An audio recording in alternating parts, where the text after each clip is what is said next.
गायों में साहिवाल, गिरी, विदेशी क्रॉस ब्रीड,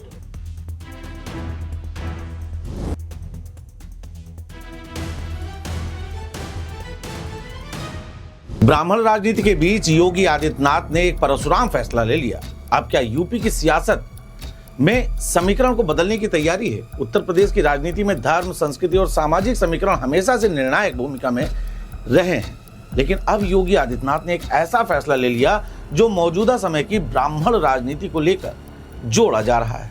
नमस्कार दोस्तों, मैं नितेश शांडिल और आप सभी मुझे देख रहे हैं एशियन न्यूज पर। उत्तर प्रदेश सरकार की आज कैबिनेट बैठक थी। कैबिनेट बैठक में तमाम फैसले लिए गए, लेकिन एक फैसला ऐसा आया जिसके बाद उत्तर प्रदेश की सियासत में हलचल मच गई। अयोध्या, काशी और प्रयागराज जैसे प्रतीकात्मक फैसलों के बाद अब योगी आदित्यनाथ सरकार ने एक और महत्वपूर्ण निर्णय लेकर राजनीतिक और सामाजिक हलकों में नई बहस छेड़ दी है।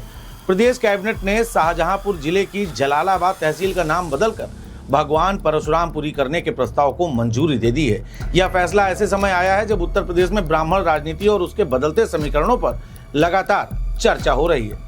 लखनऊ स्थित 5 कालिदास आवास मार्ग पर आयोजित कैबिनेट बैठक में लिए गए इस निर्णय को केवल एक प्रशासनिक कार्रवाई के रूप में नहीं देखा जा रहा, बल्कि इसे सांस्कृतिक पहचान, धार्मिक प्रतीकों और राजनीतिक संदेशों से जोड़कर भी देखा जा रहा है।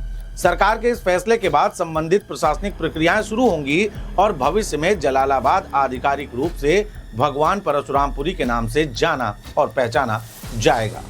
भगवान परशुराम हिंदू परंपरा में भगवान विष्णु के छठे अवतार माने जाते हैं। उन्हें अन्याय के विरुद्ध संघर्ष, धर्म की रक्षा, तप, ज्ञान और शौर्य का प्रतीक माना जाता है। उत्तर भारत में विशेष रूप से ब्राह्मण समाज के बीच भगवान परशुराम के प्रति गहरी आस्था और सम्मान का भाव है। यही कारण है कि उनके नाम पर किसी नगर या तहसील का नामकरण केवल एक सरकारी निर्णय नहीं, बल्कि सांस्कृतिक सम्मान और सामाजिक पहचान से जुड़ा विषय बन जाता है।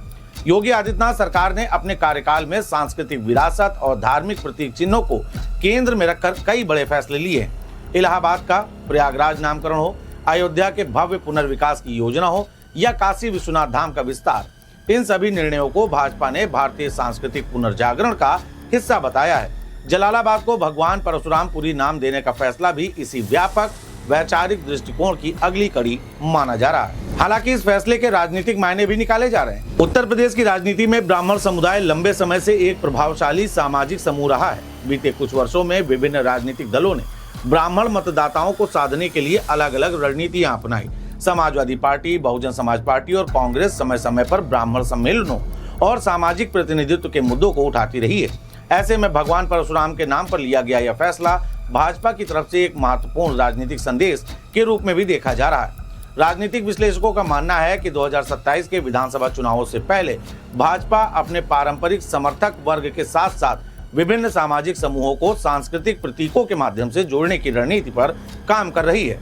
भगवान परशुरामपुरी नामकरण का निर्णय इसी सामाजिक और राजनीतिक समीकरण का हिस्सा माना जा सकता है। हालांकि भाजपा इसे किसी जातीय राजनीतिक समीकरण से जोड़ने के बजाय भारतीय संस्कृति और सनातन परंपरा के सम्मान का विषय बताती है। वहीं विपक्ष इस फैसले को अलग नजरिए से देख रहा है। विपक्षी दलों का साफ तौर पर कहना है कि प्रदेश में रोजगार, शिक्षा, स्वास्थ्य, महंगाई और किसानों की समस्याओं जैसे मुद्दे अधिक महत्वपूर्ण है और सरकार को इन पर प्राथमिकता से काम करना चाहिए। विपक्ष के अनुसार नाम बदलने जैसे फैसले मूल समस्याओं से ध्यान भटकाने का प्रयास है। दूसरी ओर भाजपा का तर्क है कि विकास और सांस्कृतिक पहचान दोनों समान रूप से महत्वपूर्ण है और सरकार दोनों क्षेत्रों में लगातार काम कर रही है। दिलचस्प बात तो यह है कि यह फैसला ऐसे समय आया है जब मुख्यमंत्री योगी आदित्यनाथ ने लखनऊ में डॉक्टर श्यामा प्रसाद मुखर्जी की जयंती पर आयोजित कार्यक्रम में भारत की सांस्कृतिक और राष्ट्रीय एकता पर जोर दिया।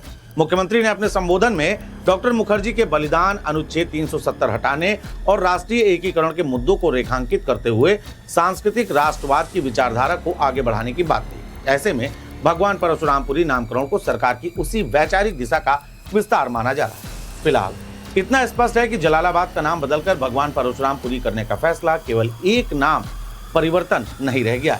यह निर्णय आस्था, सांस्कृतिक पहचान और राजनीतिक रणनीति तीनों के संगम पर खड़ा दिखाई देता है। बहरहाल आने वाले समय में यह फैसला सामाजिक स्तर पर कितना स्वीकार्य होता है और राजनीतिक स्तर पर कितना प्रभाव डालता है, इस पर सबकी नजरें रहेंगी।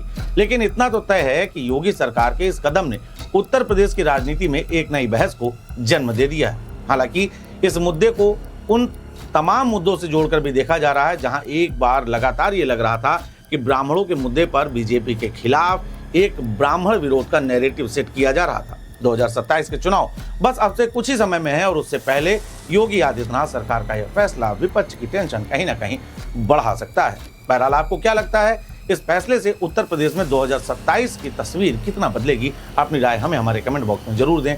धन्यवाद।